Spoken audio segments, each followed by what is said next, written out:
I want to further elaborate on what we mean by a change in quantity demanded, which we already talked about. That was caused by price, and that was a movement along my existing supply or demand curve that we saw. Then we talked about the non-price determinants that will change my demand or change my supply. And what that means is keeping price the same. Price has not changed.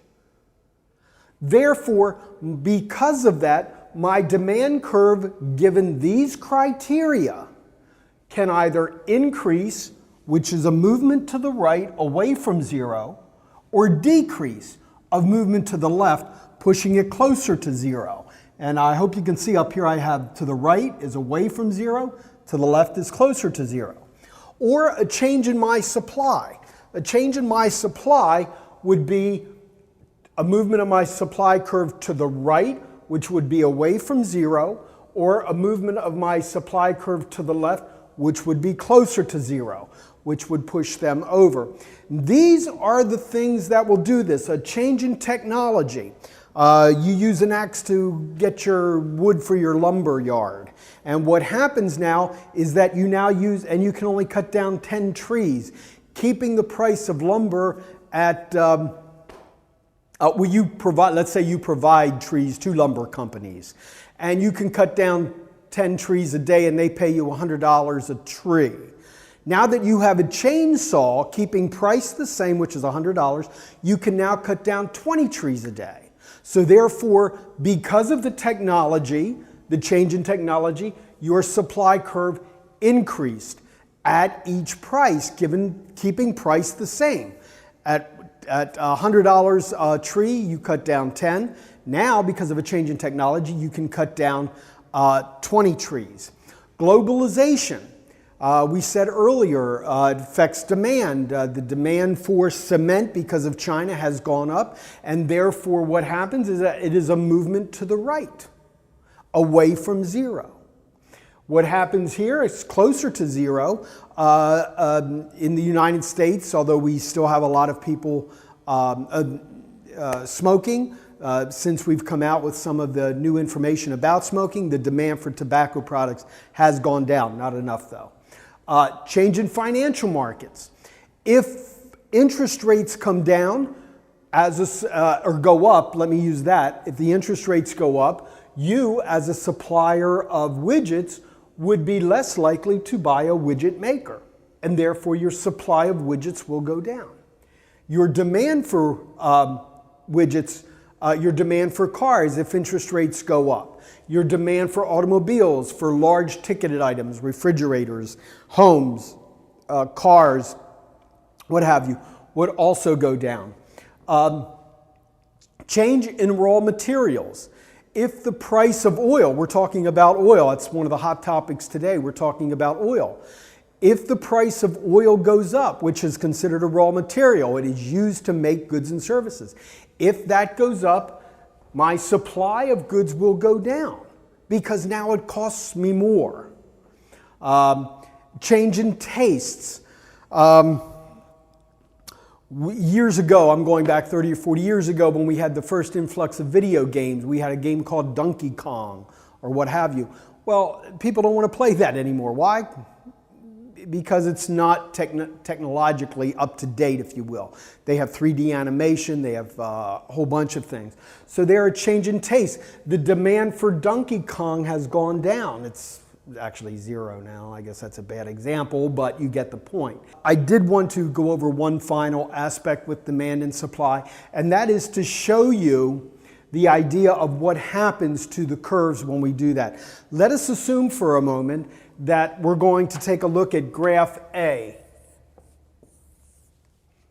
where we have an increase in demand. Our initial price quantity equilibrium is notated here. I'm going to square it in black. Hopefully you can see that.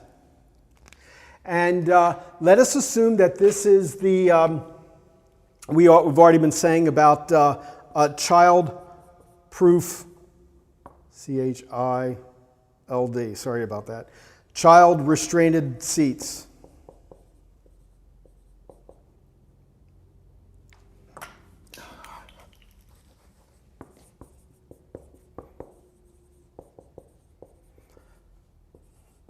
for cars. Since the government came down and said that protect the children, those who are under a certain age and under a certain poundage, they have to be in a child-proof seat, a child-restrained seat, or what have you. Because of that, everybody now that has a child that conforms to those specifics must go out and buy a child-proof seat, or a child-restrained seat. Therefore, the demand for this good, which was initially at D, has now increased from D to D prime, causing me to have, and I'm going to circle this, a new price at equilibrium and a new quantity at equilibrium. Therefore, it is a movement. As we can see, my demand curve moved to the right, but it moved along my supply curve, causing the price to go up. And if the price goes up, we know with supply, our quantity supplied goes up. So therefore, when that happened, the price, because the demand increased, the price changed, and so did the quantity. So let's go over to supply.